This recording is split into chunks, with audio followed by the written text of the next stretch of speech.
نظم نمبر 10 خطاط اردو کمار بھارتی نویں جماعت کی نظم ہے، جس کے آج ہم سوال و جواب دیکھنے جا رہے ہیں، جس میں نمبر 1 ہے خطہ ذوق دہلوی شاعر ہیں۔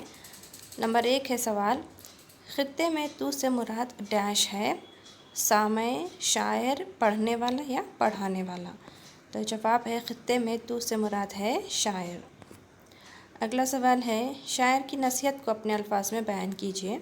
جواب، شاعر نے اس خطے میں یہ نصیحت کی ہے کہ ہر شخص کو اپنا محاسبہ کرنا چاہیے۔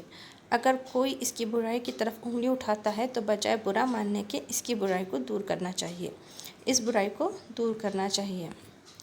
اگلا سوال ہے خطے نمبر 1 میں ردیف اور خافیے کو الگ الگ کیجیے، جس میں جواب ہے ردیف ہے اور خافیہ ہے جانتا مانتا۔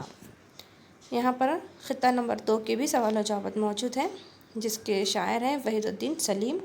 سوال نمبر 1 ہے وحید الدین سلیم کے اس خطے کا خلاصہ اپنے الفاظ میں لکھیے۔ جواب، اس خطے کے ذریعے شاعر نے قوم خفتہ کو بیدار کرنے کی کوشش کی ہے۔ دراصل یہ خطہ فرزندان قوم کے نام ایک پیغام ہے۔ شاعر کہتا ہے کہ تو مردے کی طرح بے حس و حرکت پڑا رہے گا تو تجھے کچھ حاصل نہیں ہوگا۔ تیری فطرت میں قدرت نے جوش عمل اور انقلاب کی آگ بھر دی ہے، پھر تو محض جگنو کی طرح ٹمٹماتا کیوں ہے؟ تجھ کو اتنی صلاحیت عطا کی گئی ہے کہ تو آسمان کی بلندی پر ستارہ بن کر جگمگا سکتا ہے۔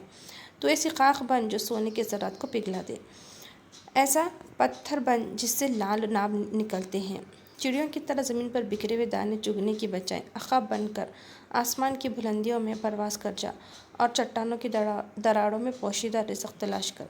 تو ایسا چشمہ بن جا جس کا پانی کھیتوں کو نئی زندگی بخشے، انہیں سرسبز و شاداب کر دے، لیکن ایسا چشمہ مت بن جو فریب نظر بن کر سراب کی طرح رائے گیروں کو دھوکہ دے۔